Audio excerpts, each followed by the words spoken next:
Ta-da!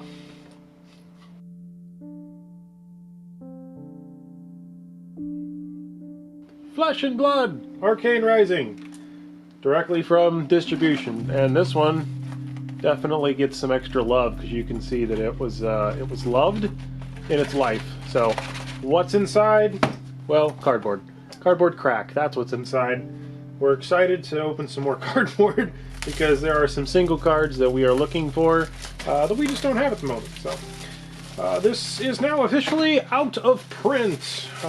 Distribution is drying up-ish. Limited quantities of being able to obtain said cards. So hopefully, you know, as time progresses forward, there will be, you know, some interesting new things, and especially in the newer sets coming out. This was a couple of packs I bought for my FLGS recently because I wanted to get some.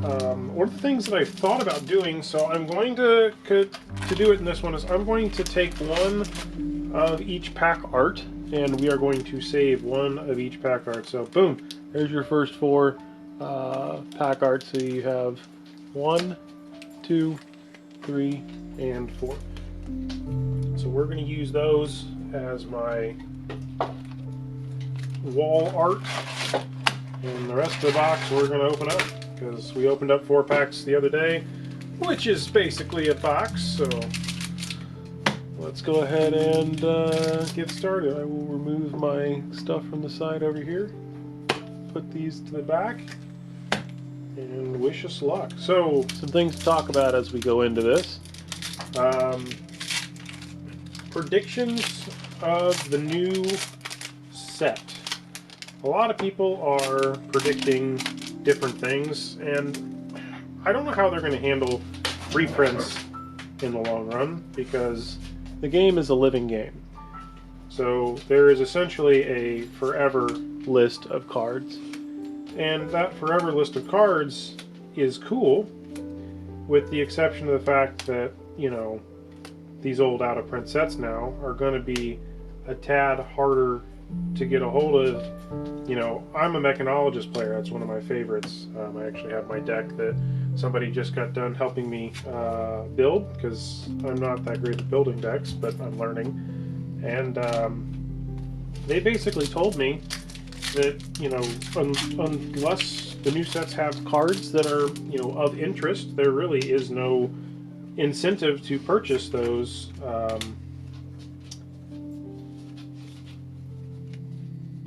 particular sets, I guess. I mean, by the way, we did hit a Fork Lightning. I just realized that that is a super rare, which is kind of sad they got rid of that rarity level, because I feel like it fills a middle ground. Ooh, reduced to rune chain. I think I counted wrong here. So that's our foil. Pedal to the Metal, great mech card, Absorbed Aether, and then these should be all common. So yeah, I totally screwed that pack order. But one of the things I am not sure how they're going to handle is newer players coming into the game, because it was brought to my attention the other day, and it is a problem, I guess, but as the game progresses and goes forward, there are classes that are not included in supplemental sets. So as an example, I am not super interested in Monarch because I really would like Mechanologist as my class. Ooh, my bauble. Yeah, my bauble. I collect these, by the way. That's the most ridiculous thing in the world, but I love baubles. But the Mechanologist class was only in really this and Crew. So for me, it's not as interesting. The artwork is still beautiful, but it does not doesn't really do me too much from a playability standpoint. It doesn't give me access to newer cards, which kind of sucks. I mean, it'd be nice to have a bunch of playable cards, but the generics might help. But if there's no class-specific things, what are you to do? Which leads me on to the next thing, Everfest, and the slot prediction. You know, is it going to be something that's like the list, which is Magic the Gathering, Red Fate Foreseen, everybody wants those. Is it going to be something in that regard? Ooh, nice. where there's going to be a kind of a forever reprint list, you know, and that list is going to be in this carnival slot, so to speak. That's one perpetual idea. I think it'd be hilarious if it was a meme slot and the carnival slot randomly had a chance of hitting a cold brew for no reason other than everybody thinks it's a meme. So that would be quite hilarious. Battle of Metal. Ooh, there's a rusted relic. You know, this is a super cheap card. I don't really know why it's super cheap, because I figured it actually has some decent usage. But again, as a newer player, I'm not really sure I'm right or can speak accurately on how that really, you know, pans out. So who knows? So yeah, there's that. So it's 1, 2, 3, 4, 4. Wait, yeah, 3, 4. Dang it! I need to remember this. Rifting, come to fight, and then that one should be my equipment. So I'll go this way. Reverberate, read the runes, stay there. Searing, 060, Sick'em, locked and loaded. There's my foil. So that would have been my equipment. Rare. And take cover.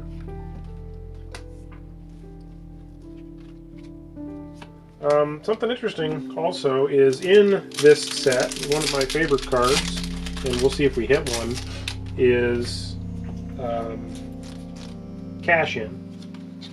Cash In has a couple of really weird things that it has going for it. One of those weird things is that the Cash In card talks about two cards that exist in the naming of the cards, but do not exist in the game. One of those is gold, the other is silver. So, you know, I was looking the other day, and I know that there are heroes that deal with copper, but there's nothing to deal with, at this point, gold and silver. So I don't know what'll happen with that. Nope, I cut straight to, hey, I needed that, so woohoo, Spark of Genius. I guess I don't need to go buy one. Yeah! Back alley. Need to gotta get some of these listed online, so. Hyperdrive, Arcbound, Scolding, Read the Runes, Cavernous Moon, Lead, Come to Fight, and Enchanting Melody. But there is so far no gold, there is so far no silver, which means that if that's the case, when will they be released? How will they be released? How are they fair? How do you balance those compared to copper? Which is something that I really don't know how you do. I mean, if copper is 4 resources to basically do go again, I believe, then you would almost want maybe the silver to be half that value. So you would essentially have half. So maybe 2. And then gold would be 1 to go again. And that's why you would only have to sacrifice 1, because you would think that gold is better or silver is better. So I guess I hate to say I don't know, but I don't know. Oh yeah. Mechanologist, take aim, take cover. This pack is a lot of taking. Taking for granted. Womp womp womp.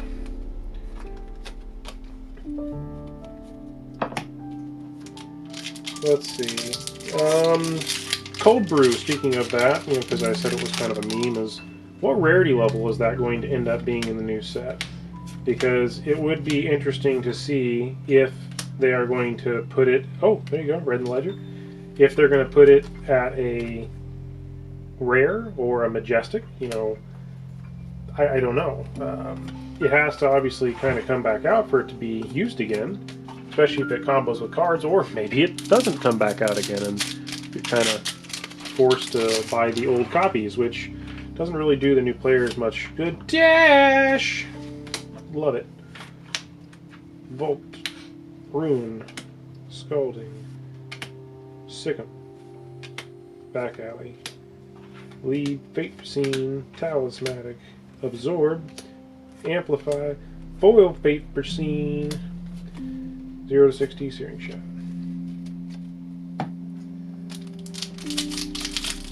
But, yeah, who knows. I'm excited that they are reprinting some things. I really wonder what that's going to do to the price of some of the higher end cards. There is a new term I have kind of coined.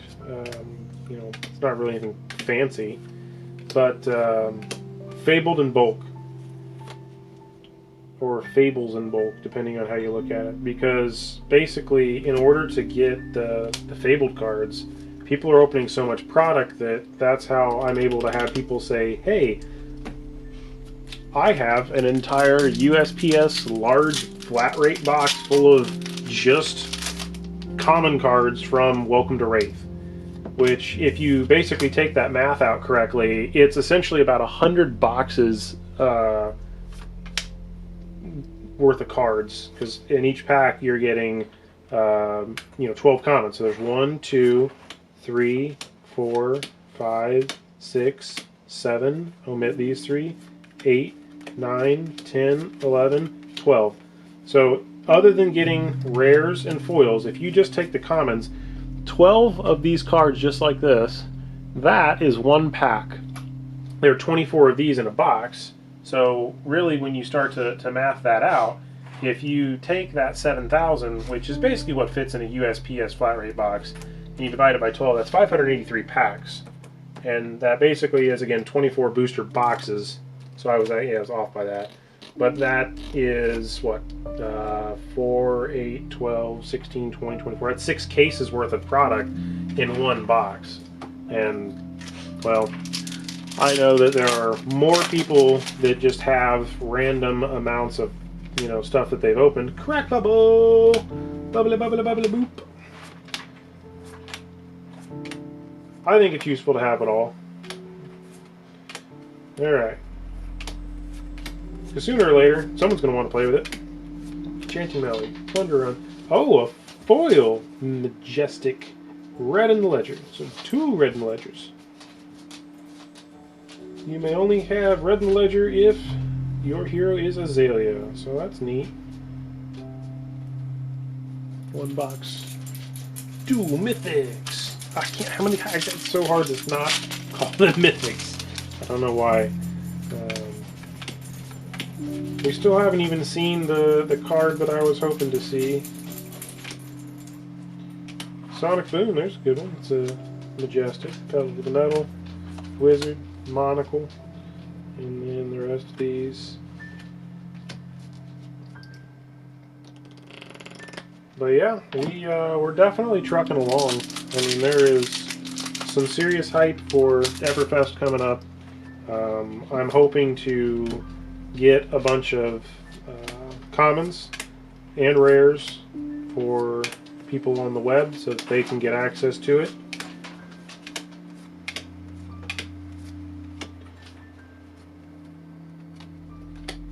That's one of the goals, but we know that even with the new set, it's going to be a tad hard to, I guess the prices are good, so that's a plus. And one more. Come to Fight. Whisper. Generic arms. I think generic equipment. There should be a format where it's only generic equipment is allowed. I think that would be interesting. Although, like I said, I haven't played enough to really experience, every version. But Commoner, that's an exciting format for the most part. Oh, Red Fate Foreseen. Yes, another one. That's what we want. Chanting Melody. Oh, Plunder Run. And there's a nice Become the Arcanite, and it is foil. That artwork is just so pretty. That artwork is just, I know. I really, really like the foiling on this. I do think that it's going to be really hard to top Arcane Rising. I mean, at least for me, again, because I so much enjoy the mechanologist, steampunk. I mean, the wedding was steampunk, so I mean, that's definitely a big thing. But there's just so much. I don't know. I think this is just, it has its place in my heart. So common. Oh, nice. Crown of Dichotomy. Nice. So my rares were those two. Plunder Run. And that gets us down to the last. That's really it. That's all. It's four packs shy of a box. It's one of each art. But you know what? Because I like everyone so much, we're just going to go ahead and open them up, because until I find out that I'm never going to be able to get these ever again, screw it. We have addictions. We will satisfy those addictions, right, hon? She's making a puzzle. Very annoying puzzle. Hey, red paper-y. Rare foil. Boop, boop, boop, boop, boop, boop, boop. You said it's a Kickstarter? It does. The puzzle does not contain straight lines. It's the most annoying thing ever. I basically almost refused to assist her in this capacity. Lead the charge. Fate for scene. This art right here. If I can figure out how to get Anastasia Alexandrova, if I can buy this art, I would just love that on a wall. Like that is just, I love that art. It is one of my faves. Both of the Arcane, a couple of fun ones there. And as we round this video out, for all those people that are still watching, I know I'm rambling on and just talking, but that's the fun about being on this side of the camera, is I can do whatever I want. And hopefully you're still there listening to my antics as we go forward, because I plan on having some pretty fun stuff in the future, especially as we go further. Oh, there we go. Tome of the Arcane. That's exciting.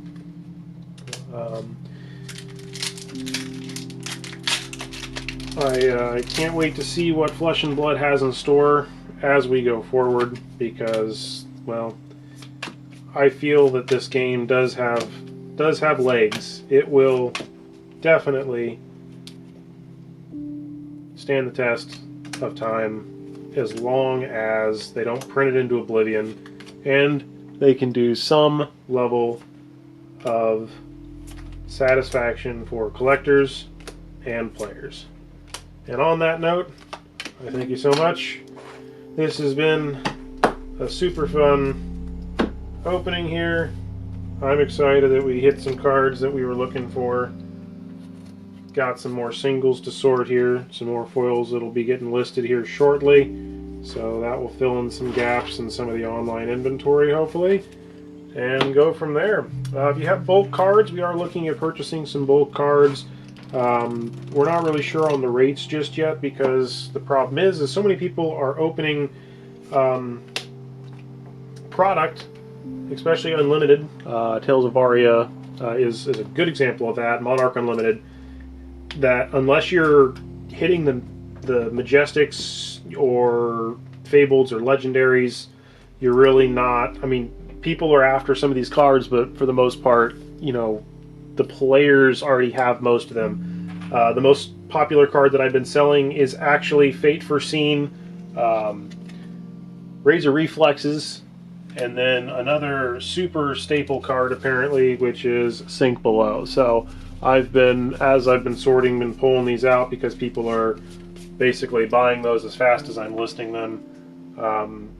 Otherwise, you know, there are still a lot of, I think, sleeper cards that exist, but we'll just have to kind of figure out as things come in. Maybe some of these cards will go up in price from Everfest, and if not, that's fine. You know, commons are still fun. The game can still be played with commons, so there you go. That's it. So this box had a total of 3. We had a foil rare, foil rare, foil rare, foil rare, foil rare. Alright, so we had 1, 2, 3, 4 super rares, 3 majestics, and 5 foil rares. You say that's maybe average, maybe a little bit below average, but I think because we got the foil super rare. But we also got a foil majestic, so yeah, pretty neat stuff. Again, like, share, subscribe, hit the bell, you know what to do. Thanks so much, and again, we'll have much more box openings coming over time. This was Arcane Rising, and I'll see you next time. Bye!